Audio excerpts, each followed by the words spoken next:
Did you know the global wine market is expected to be worth like $418 billion? Crazy, right? Yeah, that's a lot of vino. But here's the thing. Uh, it's estimated that nearly 20% of all the wine sold worldwide is fake. Yeah, it's a pretty shocking statistic. We're talking about a massive counterfeit industry. So today we're going to take a deep dive into this whole world of wine fraud. Yeah, how to protect yourself and your palate. How to spot the phonies. Exactly. So how long has this problem been around? Oh, centuries. Literally, as long as there's been a demand for fine wine, there have been people trying to, make a quick buck off of it. I guess that makes sense, supply and demand. But were there really people like back in the day whose job it was to like sniff out the fake bottles? Yeah, believe it or not, they were called wine physicians. Wine physician. Wine physicians. Talk about a niche profession. But it really shows how seriously people took wine fraud, even way back then. Wow, that's so interesting. So how did things get to this global scale that we see today? Well, the fine wine market really exploded in the early 2000s, and that kind of opened the door for some really ambitious counterfeiters. Like who? Well, you've probably heard of Rudy Kurniawan. Oh, yeah, the name rings a bell. What did he do? He was like the king of counterfeit wine for a while, flooding the market with expertly crafted fakes. Really? Oh, yeah, he was throwing these lavish tasting parties, Oh, wow. selling bottles for, insane prices. He fooled some of the biggest names in the industry for quite some time. But it all came crashing down eventually, right? Yeah, he was arrested in 2012, sentenced to 10 years in prison. Wow. But get this, he was recently released. Oh, really? And he says he's getting back into the wine business. No way. Legitimately this time, he says. Oh, wow. Talk about a second chance. Yeah, we'll see what happens there. So speaking of these masterminds, wasn't there another guy, Hardy Rodenstock? Oh, yeah, Hardy He Rudenstock. pulled off some pretty big wine scams too, right? Yeah, he was notorious for his, what he called discoveries of rare and ancient wines. Oh, wow. He'd put on these extravagant tastings, too, featuring bottles that were supposedly, centuries old and just drive up the demand. So how did anyone catch these guys? They sound pretty good at what they did. Well, that's where Maureen Downey comes in. She's kind of like the Sherlock Holmes of wine. The Sherlock Holmes of wine. Austin counterfeiters since 2000. Wow. Yeah, she was actually instrumental in bringing down Kurniawan. What? No way. Yeah, and early in her career, she actually worked with Rodenstock. Really? Unknowingly, of course, before she realized he was a fraud. Talk about a wake-up call. Yeah, I bet. So if even the experts can be fooled, how are regular people supposed to protect themselves? Well, there are some telltale signs you can look for. It all starts with being a smart shopper, Okay, so what should we be looking out for when we're shopping for wine? Well, first and foremost, if a deal seems too good to be true, it probably is. Makes sense. Especially when it comes to, rare or expensive wines. So don't be blinded by a bargain. Right. And it's always a good idea to, stick with reputable retailers. Yeah. Build relationships with knowledgeable wine merchants. Yeah, people you trust. Exactly. So what about when you're actually, looking at the bottle? Right. Are there any physical signs that could tip you off? Absolutely, yeah. Let's start with the capsule. That's, the little foil covering over the cork. Okay, yeah. Look for any signs of tampering, Like wait. like excessive folds or wrinkles or even fingerprints on the wax. So if it looks like it's been messed with, red flag. Yeah. What about the cork? Yeah, the cork itself, check it carefully for any what are called osso marks. These are little grooves or indentations that are left by a specific type of cork extractor, Okay. meaning that the bottle's already been opened. Ah, so it's not a fresh bottle. Right. Okay, so basically a pristine cork is a better sign.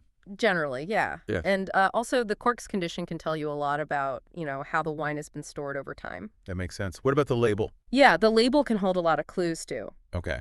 You want to check it for any obvious signs of damage or, tears or discoloration. But wouldn't older bottles have some wear and tear naturally? Yeah, sure. Some signs of aging are normal. Yeah. But you're looking for anything that seems out of place. Okay. Like a label that looks like it's been reattached, or a font that doesn't really match the era the wine is supposedly from. Makes sense. Yeah. So what about the wine itself? Right. Can you tell anything just by looking at the liquid? Yeah, definitely. Authentic aged wines will have like a slightly faded color, Okay. almost like brick-like, whereas younger wines tend to be more vibrant. Okay. And then the sediment is important too. Sediment. What's that? Sediment, yeah. Those are the little particles of, grape skins and seeds and tannins that settle at the bottom of the bottle over time. Okay. A wine that's supposed to be, decades old but has no sediment is a major red flag. So that's like a natural byproduct of the aging process. Exactly, yeah. Okay. And here's a cool trick. If you gently tilt an older bottle, the sediment should move and swirl around gracefully. Huh. If it's clumpy or stuck to the bottom, that's not a good sign. So there's a lot you can tell just by like looking at the bottle and tilting it and stuff. Right, exactly. The fill level of the wine is another thing to look at. Cell level. Yeah, how much wine is actually in the bottle. Okay. Because some evaporation is normal as wine ages, so, the fill level should be a bit below the neck. Okay. But if it's way too low, that could be a sign of, tampering or improper storage. Gotcha. So we've talked about a lot of visual cues. Right. But are there any other, like, more advanced techniques that experts use to authenticate these wines? Yeah, absolutely.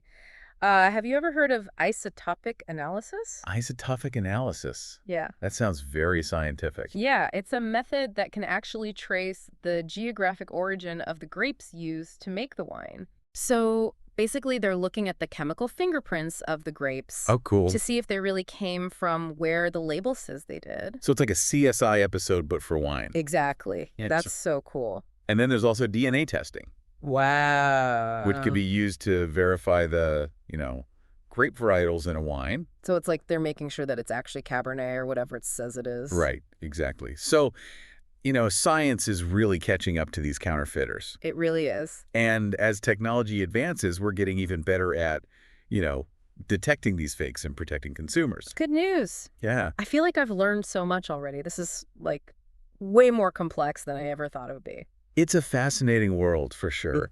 But the most important thing is to just, be informed and trust your instincts. Okay. If something feels off about a bottle or a deal, don't hesitate to ask questions. Yeah. Or get a second opinion. Good advice. So with all these new tools and techniques or counterfeiters, Yeah. are they finding it harder to get away with their schemes these days? Oh, absolutely. Yeah, it's becoming much more difficult to fool the experts. Yeah.